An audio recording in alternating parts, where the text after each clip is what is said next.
This is He Knows Everything, bringing you that heat and that far. We keeping the foot on the whoop on the Knicks.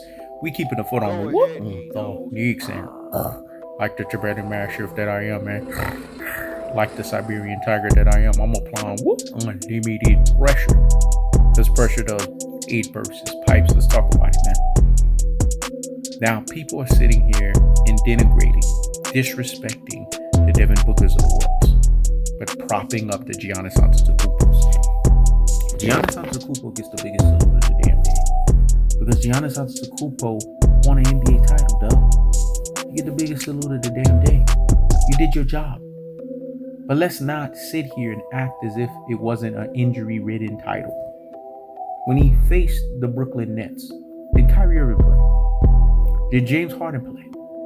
So you got a lot of NBA fans that want to sit here and act as if basketball is not also luck. See, let me explain how NBA teams win NBA championships. The superstar has to be clicking on all cylinders, which is what Giannis Antetokounmpo was doing. Your number two option has to be on the same page with you. And he has to bend the proverbial fucking knee, kiss the ring while he's at it, and don't question option one, Chris Middleton. Then your sum of all parts, the Drew Holidays of the world, and i.e. option three, and then the rest of them. They do what they're supposed to get the job done. Isn't that what they did? But then there's also what's called a sprinkling of luck. This is what happened, and this is why the Milwaukee Bucks are in the position that they are in. Because the Milwaukee Bucks was able to get luck. If Kyrie Irving was playing, everyone knows that the Milwaukee Bucks wouldn't be here. But we're not in coulda, woulda, shouldas. We're going to give Milwaukee Bucks the credit that they deserve. They deserve to win the NBA title. It was meant for them to win it this year. And for them to do an unprecedented feat that hasn't happened in 50 plus years, we give them the credit. But let's not sit here and act as if what Giannis Antetokounmpo did was something special. We've seen this before. Let's not sit here and act like it's something that was magical. We've seen this before. When it's all said and done, the Milwaukee Bucks get all the credit in the world.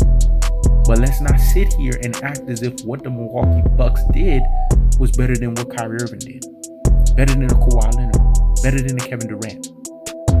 But really, when it's all said and done, it's these haters and these trolls, these LeBron tards that wants to see things happen the way it happens.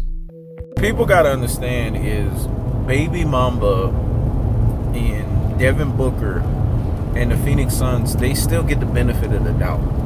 And the reason why He Knows Everything is saying that they get the benefit of the doubt is because these guys, they've done a lot. They've positioned themselves to where they can build upon their foundation. No one likes anyone that loses. But losing teaches us how to win. Let me say it again. No one likes anyone that loses, and no one likes to fucking lose. But in losing, you're taught how to win.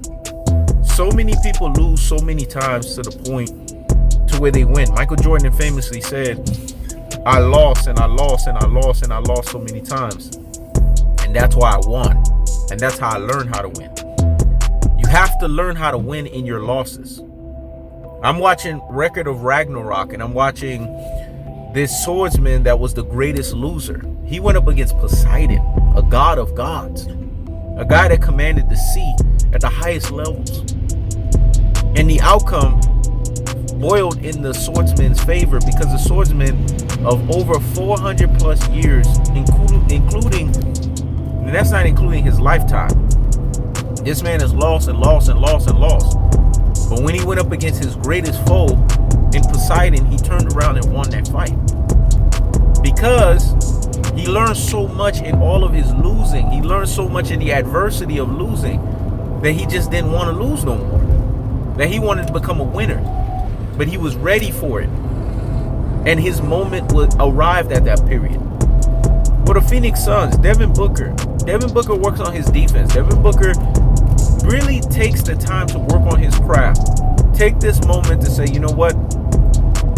I didn't do enough. I didn't do what I was supposed to to get the job done. I'm going to make sure that I make that Mamba name be respected, and I'm going to be a hellified two-way player. I'm going to be an elite two-way player.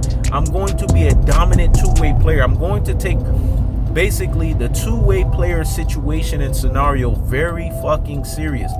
If Devin Booker does this, then we're talking about a situation. We're talking about a moment. We're talking about a timeline. We're talking about a circumstance here. We're talking about basically an identity to where Devin Booker can really prove himself as a basketball player, and he can really show some things. This is why the Phoenix Suns lost. But in losing, we learn adversity. In losing, we learn how to win. In losing, we learn how to basically overcome what we would say the obstacle of what losing is all about.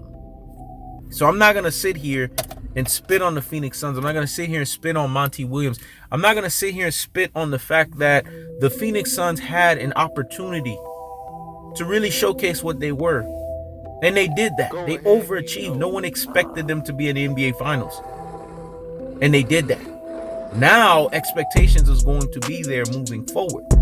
And if they fail, he knows everything will be the first one to lead the charge and tell you guys that they are not keeping the foot on the damn necks. And he's going to basically criticize them for it. But not right now. If anything, this year is a year of succession for them, even though they lost, because they weren't even supposed to be where they were at. Now, Milwaukee Bucks was expected to be there. Giannis Antetokounmpo put that pressure upon him when he said that he was 60% of his potential as an MVP player. So now that Giannis Antetokounmpo has done what he's done, it's not surprising, but it was supposed to fucking happen. And if it didn't happen, then he knows everything would have kept the foot on his damn neck. Because outside of Brooklyn Nets, it was expected that the Milwaukee Bucks win the NBA Finals and get out of the East. And if that didn't happen, now we would have had a situation where we had to question it. That's the cold-hearted. That's the unadulterated. That's the cutthroat true teller fashion. I keeps the foot on the whoop. Knicks. I keeps the foot on the whoop. Knicks. This is the real outcome. This is the reality. And this is the real situation behind what actually happened. Not what Rudy, Pooh, and Plum Plum brings. Classic dotes and troglodytes. Ultra fucking fanboys with the ultra fucking fanboy rhetorics tell you. This is He Knows Everything. Check it out.